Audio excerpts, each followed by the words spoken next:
for most people, what gives them their identity is what makes them different from other people. It's the differences that count, but the differences should not be feared.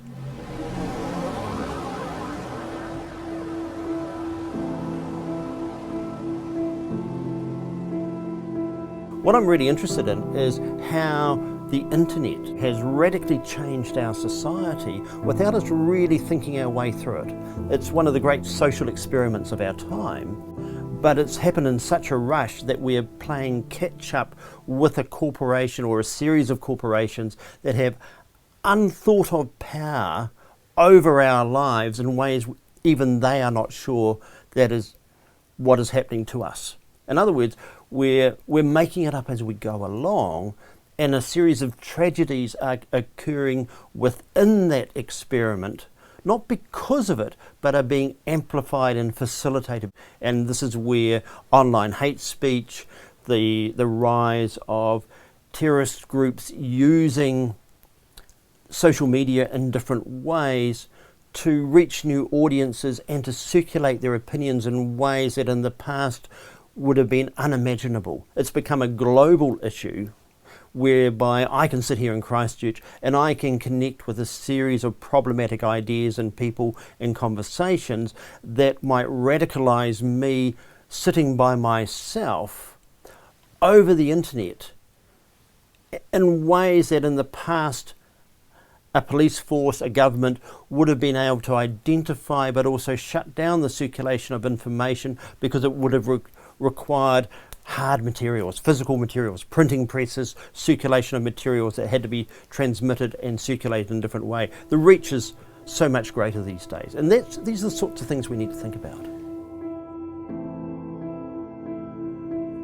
What we see with hate speech online is the transference of offline attitudes, speech, perception, stereotypes online, which then get a new form of circulation and engagement without moderation. But then we have to think there's the visible internet, and then there's the dark web. And most of what we're actually talking about is increasingly dropping down into the dark web, where it's far harder to police. It's far harder to observe, but it's easier to access if you know the connections. What's really interesting with the rise of hate speech is we know that a lot of the entry into it is basically shitposting. Now, shitposting is the phrase used where people are trying to say things to create a response. It's basically like young men shit-talking the whole time, taking things down, saying rude things just to try and provoke a response. But what happens with shitposting is there are special message boards where shitposting in a sense takes on a new life that starts to build its own momentum. But the other thing that happens with the internet is the links that you can then be connected to through analytics or other people sending them to you, you start to go down that notion of the rabbit hole. And how do you get out of a digital rabbit hole? Because there's no one around you to be able to limit your descent. So the trouble is, what you've got isolation online that gives you a community of isolation. And that's where the confirmation comes in. It's what's being called the radical loser. So there's a German psychologist who was talking about this about 15 years ago, the rise of the radical loser who feels that they are a loser in society and are looking for confirmation of why they might be losing when they feel they shouldn't be a loser, and then looking to express their loser status onto others to make themselves feel better. What is the profile then of a radical loser? Far disproportionately young men. Young men who feel isolated, young men who feel thwarted, young men who feel that their role, their situation in society is not what they feel it should be, their expectations. You've got the incel who feel that they are not getting the sex or the female adoration or affirmation that they feel they should deserve. Then you get the political radical loser who is looking to understand the world and why they are not succeeding when they feel that they should, or that there is this conspiracy that is actually limiting them or those like them. 10 people were killed, 3 others wounded, when the heavily armed gunmen entered a supermarket. It doesn't matter which form of terrorism you're looking at, whether it's Buddhist terrorism, whether it's Hindu nationalism, whether it's Israeli Jewish nationalism, whether it's Islamic jihadis, whether it's Christian or white nationalists, it all tends to be young men. And this is the global problem of young men. What do we do to ensure that our young men don't become so antisocial as they have now? Because that's really what it is. I mean, online hate is a type of anti-socialization. And so how do we socialize our young men so they don't want to spend all their time online? How do we socialize our young men so they are not looking for a scapegoat? We have higher levels of white nationalist discourse online than other countries, given our population. Now that we have to unpack that. Why is this? Because we are not a very diverse society for a start. It's easier to express hate for that which you do not know.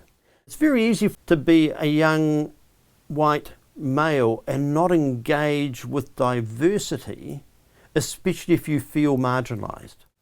Now, this is where the questions for New Zealand society, why do young white men often feel so marginalised? There's no reason for them to feel marginalised. They are the dominant social and economic and cultural factor of the country. But they don't recognise themselves as having that dominance. And that dominance is actually problematic.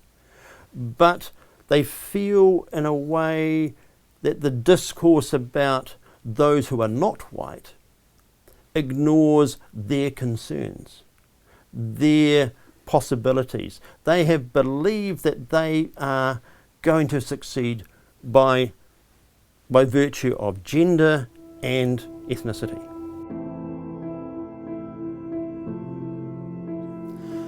I think the first thing is to recognise that extremism has always been part of any society. There's always been those who hold extremist views. The second thing is to realise that, horrific as those extremist views are, they are not the norm. They are not the mainstream, they are not the majority. But what we have is the disproportionate impact and the disproportionate volume of those views amongst certain groups.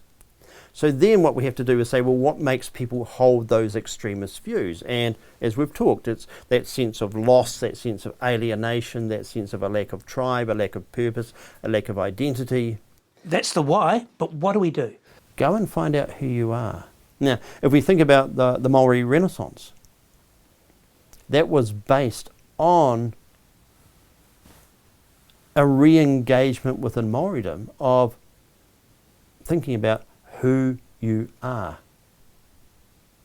The trouble is that Pākehā culture in this country is not very good about thinking about who they are, because who they are involves on one level the dispossession of Maori. And so a lot of the pushback comes, well, I don't want to have to learn about that stuff. I don't want to have to think about guilt. Now, well,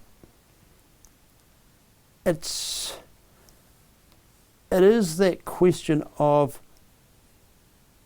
how do we undertake the teaching of history? How do we undertake the discussion of culture? How do we undertake the discussion of beliefs that gives you a wider perspective than your own self-interest?